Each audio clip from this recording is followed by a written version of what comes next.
All right, this is the end of the Scratch portion of the course, and so we're going to have a quick look here at the final project assignment. So you have a couple of options. Option number one is to create a game based on a basket catching balls or eggs or whatever you like. Um, Sort of like a Space Invader kind of thing, but where you're catching the balls instead of shooting at them.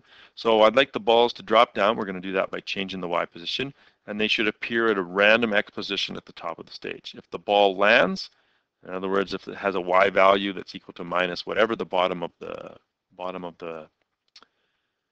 stage, then the player loses life. You could either have it until the ball lands, the ball has a negative position, or you could have a colored barrier down here, another sprite, maybe say a red bar, and if the ball touches the red bar, then you lose a life.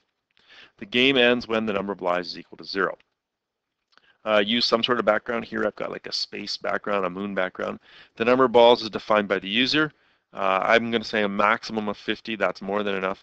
It must be able to handle if the user enters greater than 50. Okay, so user repeat until balls is equal to less than or equal to 50, or some number that you choose between 1 and 50, I suppose.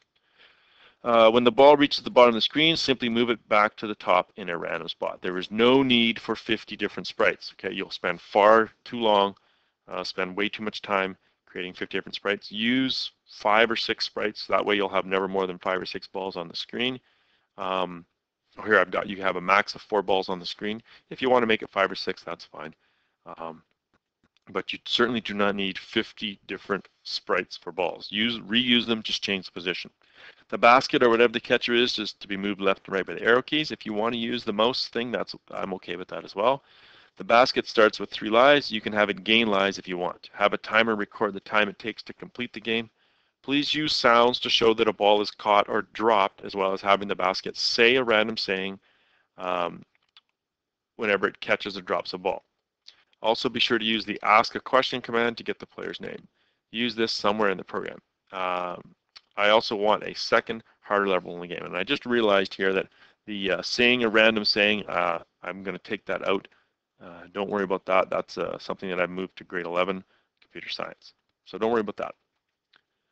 But it should make a sound when it catches it successfully. Okay, so very important here, make it work completely for one ball, then duplicate the sprite, okay? The scripts will also duplicate. It's very important that you do this, okay? Make it work for one ball, and then duplicate, and then it will work for many different balls, and you will not have to spend hours and hours and hours making it work. You'll need to change some script values to reflect the new sprite name. You'll also want to edit some weight values. So you'll have to play around with it once you duplicate. Okay, so that's option 1.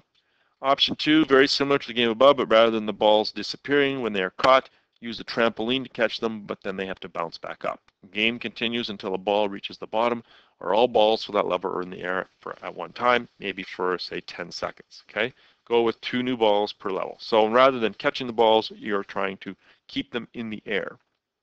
Option number 3, which is a particularly challenging option, it's certainly more difficult. I would suggest that you can turn it into a breakout style game or a block breaker. Do some planning ahead of time before you attempt that one. For this project, you'll need to use the ask a question, you need to use sounds, you need to use the if command, and all the different things that I've shown you, okay? And before you begin, I'd like you to complete the game design page. The page says designing a computer game on it. It basically helps you to plan out how your game works. You'll find things much easier, much like pseudocode. You'll find things much easier once you've got a design in mind before you begin your game. So here's the rubric.